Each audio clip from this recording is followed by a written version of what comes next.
bà lấy ngàyนี้dương to vì ngày muốn dương ban vừa nơi website dần đấu bà dương ban nó không frame home đi bị miền header banner slide chỉ muốn được banner slide logo đi bà đâu chỉ muốn hỏi đã thang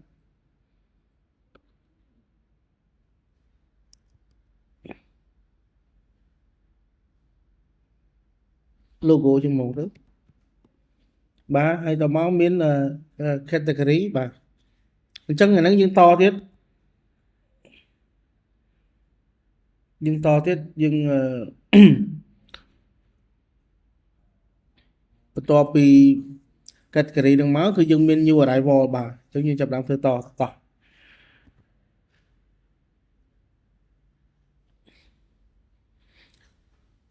chắc là nhóm ban và cái frame mỗi là dương tiên chân vì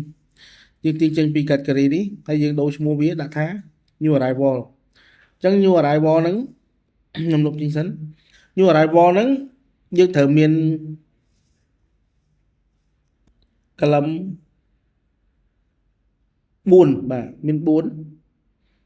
bọp nhưng như thợ inspect mơ á mơ tầm hôm bìa inspect tầm hôm bìa miềnประมาณ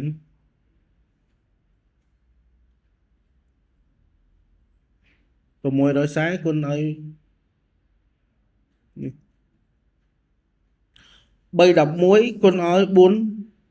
414បាទអញ្ចឹងទៅតឹង311ចំណែកឯកម្ពស់414បាទយើង follow តាមគេទៅ311 414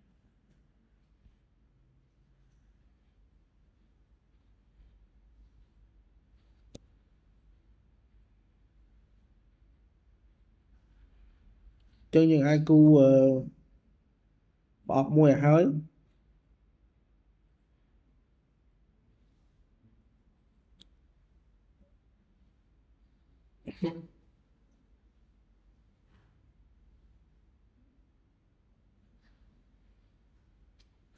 311 414បាទបអប់វាមានប៉ុណ្ណឹងចាំមើលទីកអោមកត្រូឌីចឹងយើងទៅបើក grid មើលបអប់គេមានតែត្រឹមហ្នឹងទេបាទអញ្ចឹងយើងដាក់តាមគេមក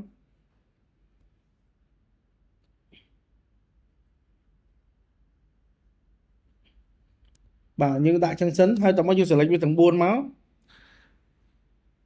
ហើយយើងចុចនេះក៏បានបាទ ID ព្រោះតែដាក់ចឹងកម្រិតវាបាន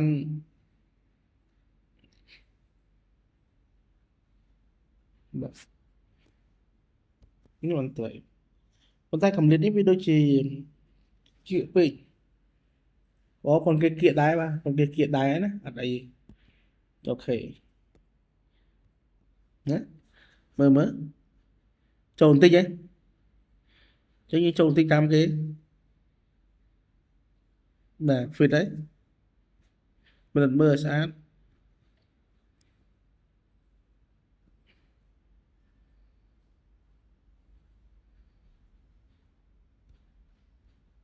អូខេ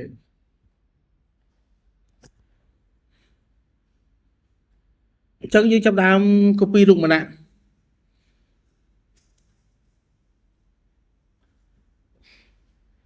copy ចុចលើវាហើយ control V បាទមកអូខេអញ្ចឹងមកស្ដាំ copy image យើងចុចលើបក control V បាទហើយបាទធ្វើដូចចឹងតារាមកអូតែគេមានអានេះ slide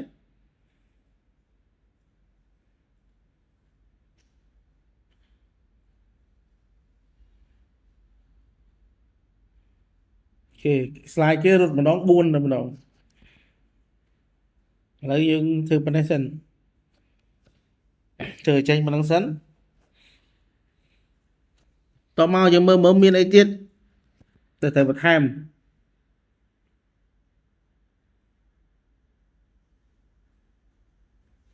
នេះ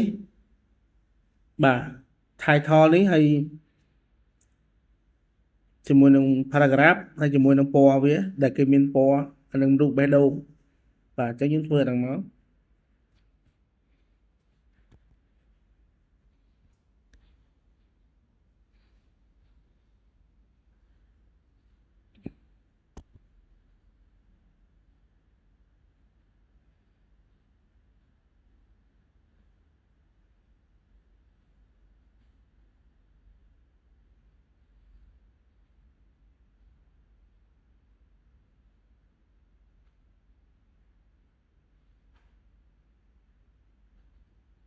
ខ្ញុំមាន spec យើងចង់ដឹងថាតើបាទមកដុំខាងក្រោមនោះមានប្រមាណយើង inspect មើលទៅហើយមើលត្រង់កន្លែង deal នេះមកបាទប៉ុន្តែ deal នេះបាទតែវាក្តោប text ទាំងអស់គ្នាបងឯងមើលឃើញគេ highlight នៅហ្នឹងឯងយើងរុញទៅលើមកកលៈទៀត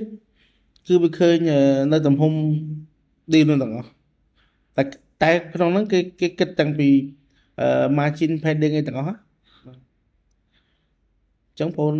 ចុចលើអាធំនោះមកហើយយើងមើលអាចមើលនេះកម្ពស់វានេះគេមាន margin top មាន padding អីទាំងអស់ក្នុងហ្នឹងតែយើងសរុបសិនមកយើងសរុបយកកម្ពស់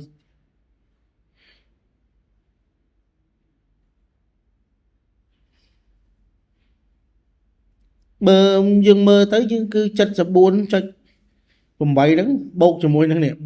15ហើយបូកជាមួយ30ទៀតណាធ្វើម៉េច74.85បាទ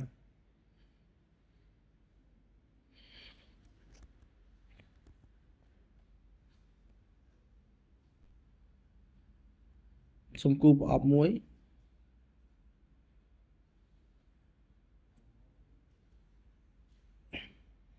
គេថា75ហ្មងទៅណាកម្ពស់ហើយទៅតឹង311311ហ្នឹង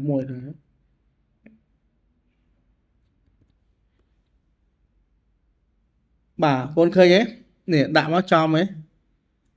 fit ហ្មងឃើញទេប៉ុន្តែ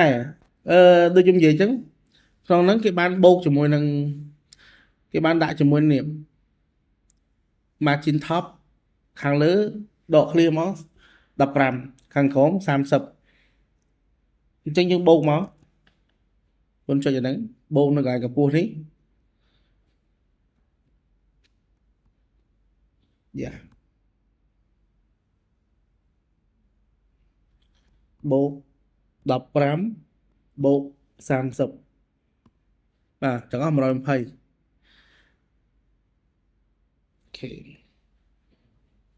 ្គាល់ទេមកចុះយើងចាប់តាមដាក់អីគេ text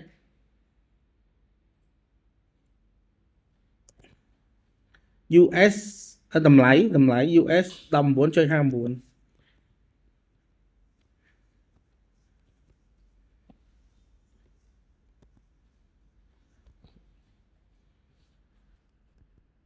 ហ្វុនគេប្រភេទអីគេហ្វុនសប្តាហ៍មុនដូចយើងមើលម្ដងហើយណា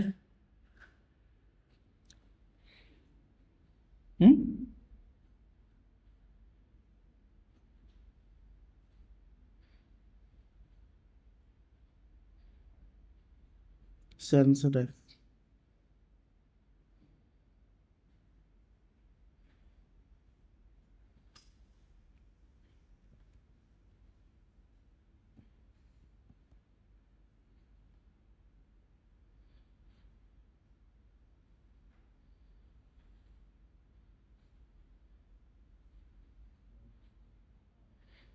អូ sensitive ណា sensitive HTML សុទ្ធ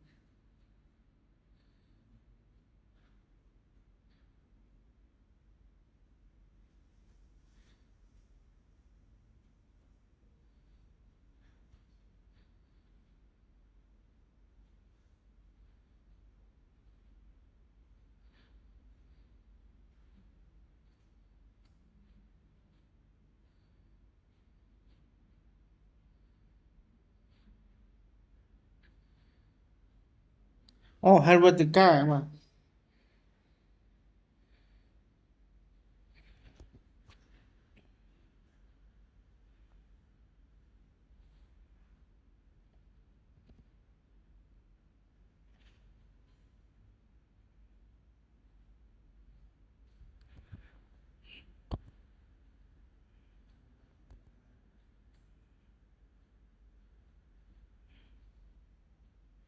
Còn về cái bà rồi, bù đầu ấy. Đầm pal PX đấy. Đầm pal PX. Đọc pal. Ok. Nó căn là đôi mình tên là nó dương chầm lòng. Sật nó. Flowing. Được. Thế nhé. Còn về cái buồn rồi bây giờ hay đọc vào một PX về mình đấy. Chẳng riêng ai đã muốn chết máu.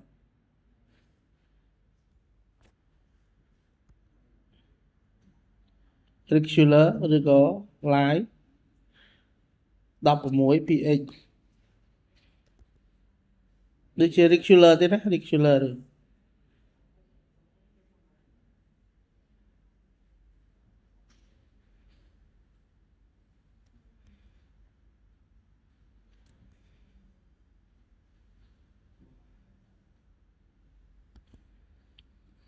Em bữa nay chẳng mơ space vía. Bán mơ bán nè. Nhưng ai chật cái này đang tới. Inspect mà tới. Ta ta đọc phone nứng với per space man.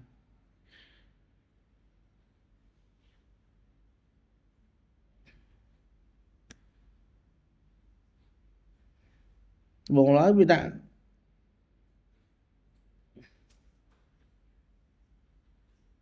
Thì line 2 nè. Môi cho hàm pa đập ram nè.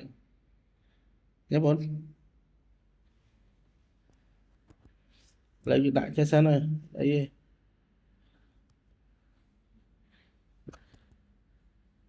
Chắc như miền là cả lão tu chiến tiết. Joseph dưỡng. Rectangle dưỡng. Cả lão nó chẳng là đôi tiết dưỡng. Inspect chết bốn. Bà. Inspect. Anh ấy ca chùm lon bị kế nó clone bị kế nó ta là về dân design dân thử mình creative con ấy dân check mơ spec mơ ấy con ấy mơ trở lòng mơ spec mơ spec mơ line 2 mơ ấy con ấy được không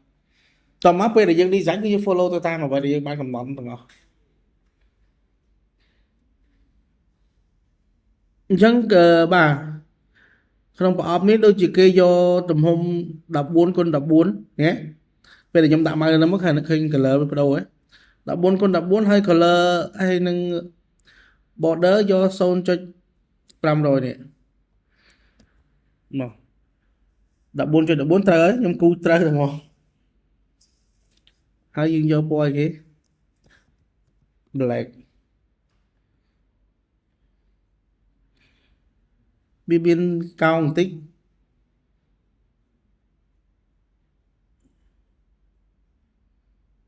muối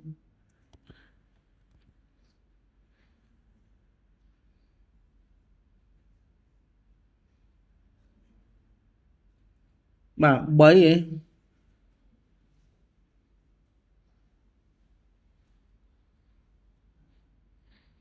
chắc là nó từ mưa mà đâu mua chắc mà xin dưới cho việc can đặt đôi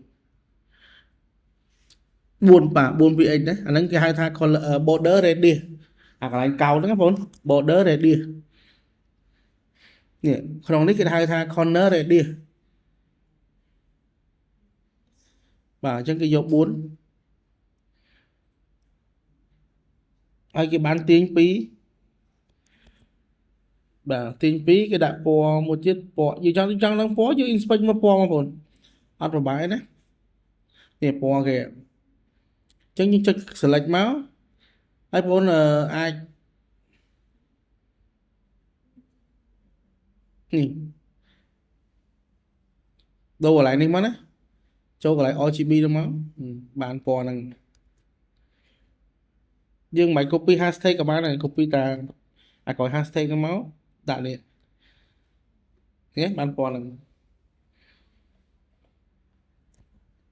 cầm liệt vía nhưng mơ tất man ở tầm mà hiện xạ xong tới bạn đấy ហើយខ្ញុំអូនេះសំជា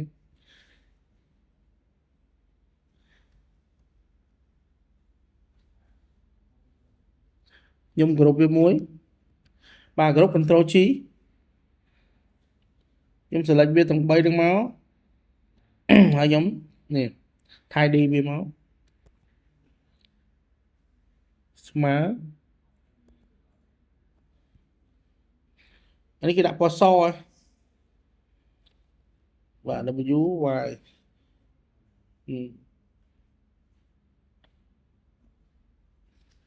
ប៉ុន្តែកន្លែងនេះគឺគេបានដាក់នៅ border វា color មួយទៀតអញ្ចឹងយើងដាក់ border color តាមគេមក select វាមកហើយយើងដាក់ stroke បាទ stroke គឺដាក់0.5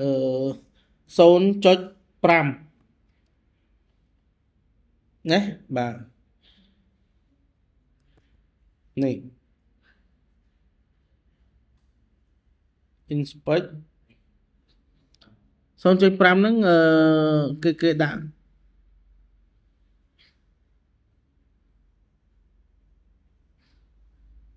decode 8 3ដើម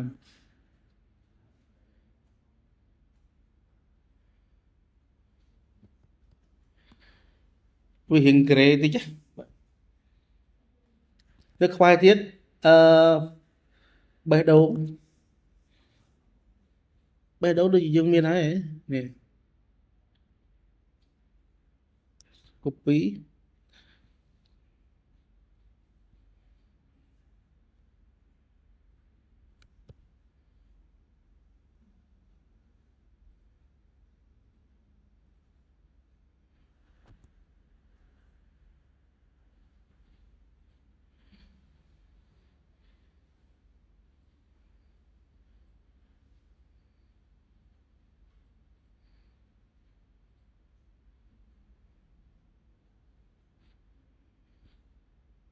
ចឹងអានេះ padding វាបានន័យថាវាខ្ញុំដាក់ចឹងហ៎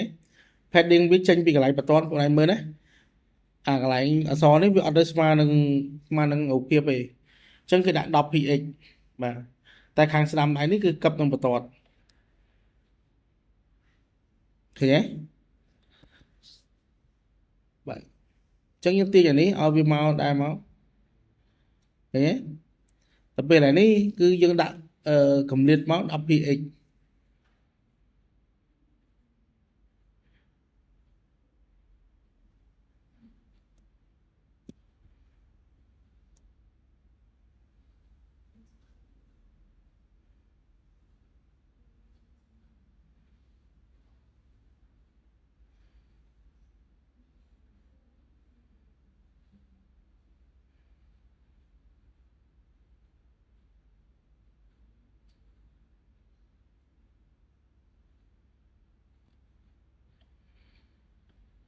ខ្ញុំសូមដាក់កន្លែងនេះ auto layout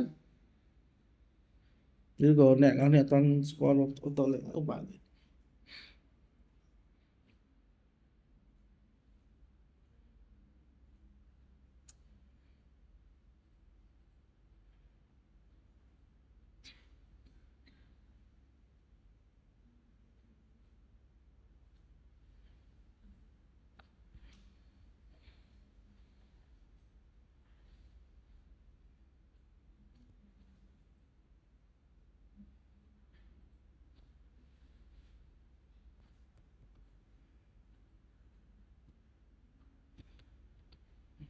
ខេ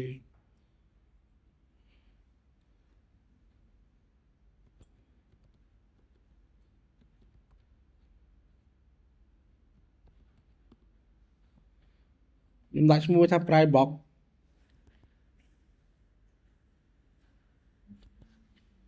អញ្ចឹងពេលដែលយើងធ្វើប៉ុណ្្នឹងហើយយើងអាច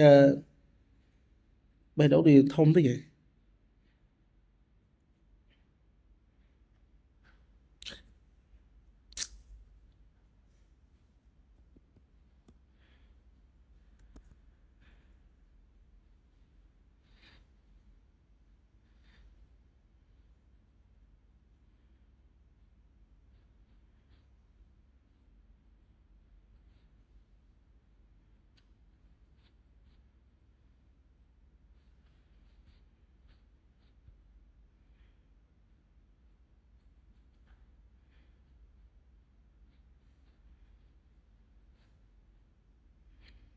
បាទអីដាក់ពណ៌ខ្មៅដែរដាក់ពណ៌ខ្មៅសិនណាតោះយើងចេញអាលមកបាទហើយចុចស៊ីមកដើម្បីទប់វាកុំឲ្យវាធ្លាក់ប៉ណ្ណឹងបានទេចូល D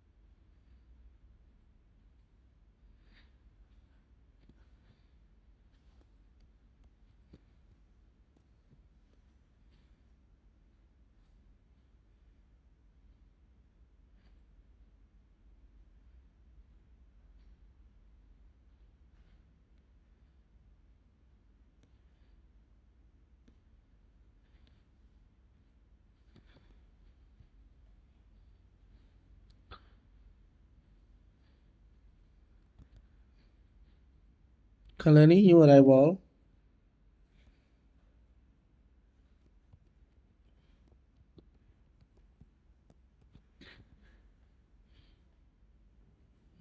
ច្រឡំចុច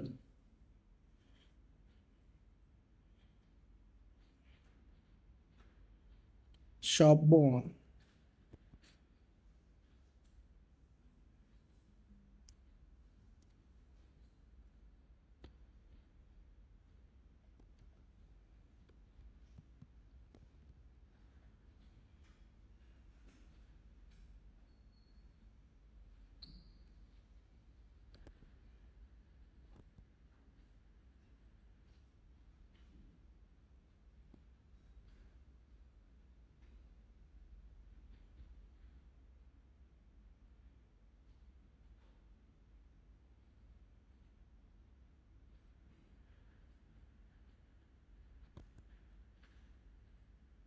respect បាទ font 15 33 px bold យើងយក bold 30 30ឃើញ30អាន33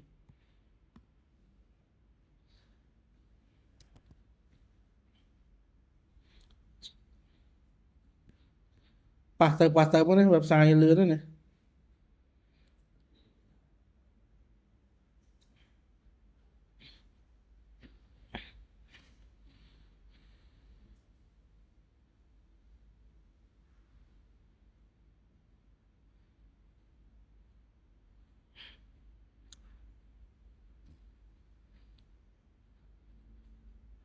បាទrồi 16 px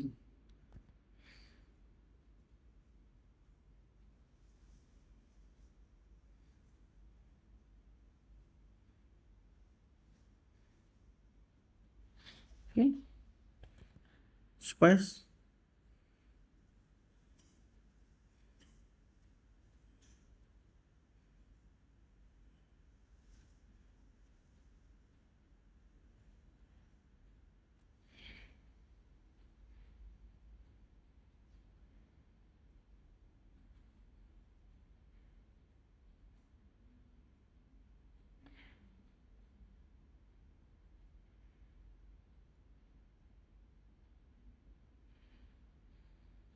អូខេ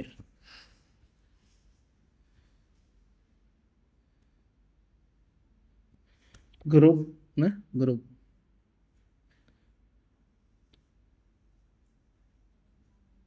ប៉ុណ្ណេះ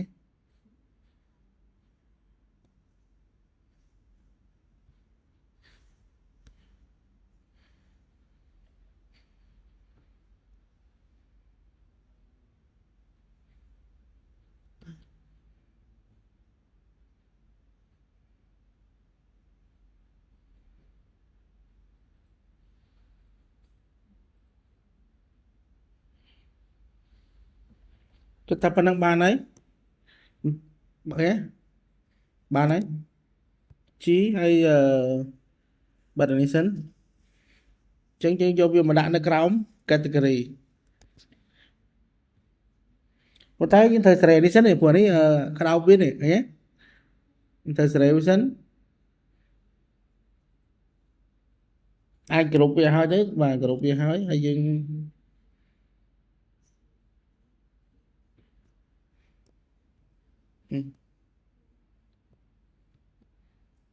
ងចុច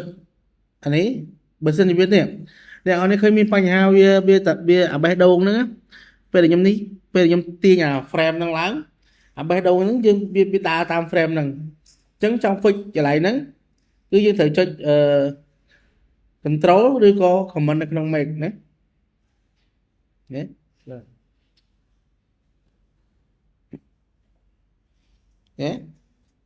ទៅវាអត់ដែរ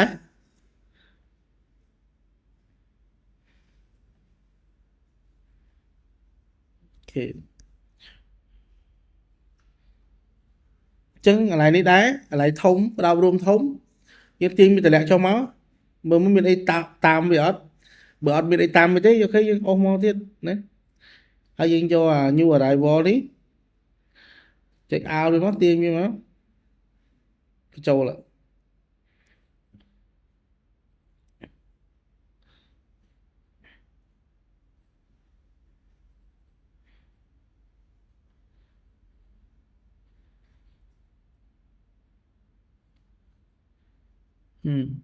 យើងសាក preview វាមួយមើល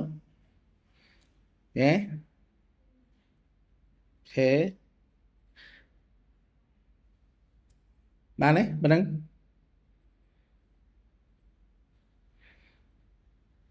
ប៉ុន្តែគេនៅអីទៀត new arrival current trading ដូចគ្នាមើលទម្រង់ដូចគ្នាហ៎តែកុំភ្លេចទៅកែកន្លែងនេះផងណានេះកែកន្លែងនេះបាទកន្លែងនេះក៏ដូចគ្នាដែរគ្រាន់តែវាបដូររូបភាពអញ្ចឹងយើងត្រូវដាក់អស់មកអញ្ចឹង current trading បងអាចទាញវាមកក៏បានដែរណាចាំយើងបដូររូបគេឲ្យជាប់មកស៊ីផងកັບមកហើយចាំមកយើងចុចអក្សរ D គឺវាធ្លាក់មកទៀតទេបាទអញ្ចឹងយើងបន្ថែមhome យើងទៀតលោកនៅវែង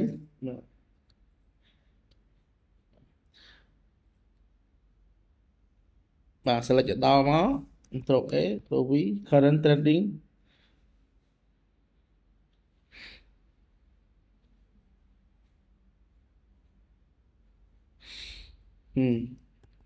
នេះទៀតសបមកដូចគ្នាអត់បញ្ហាfootwear បើសិនជានេះយើងចុចយើងឃើញអាហ្នឹងកន្លែងហ្នឹងអញ្ចឹងយើងចង់ចូលវាចុច control ចុច control ហើយ click វាមកដល់កន្លែងហ្នឹងហ្មងយើងមិនចាំបាក់ click វាមួយហើយមួយទៀតមួយហើយមួយទៀតមួយទៀតទេណាបាទនេះមួយទៀត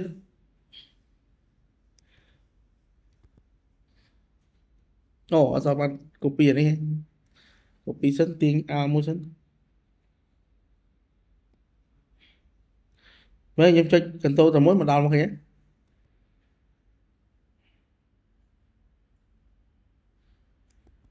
ទេទៀតបាទអញ្ចឹងមួយទៀតគឺ footer ក្រោមនេះ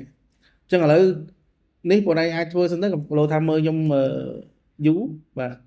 ខ្ញុំធ្វើឲ្យកែរូបភាពមួយមកបាទ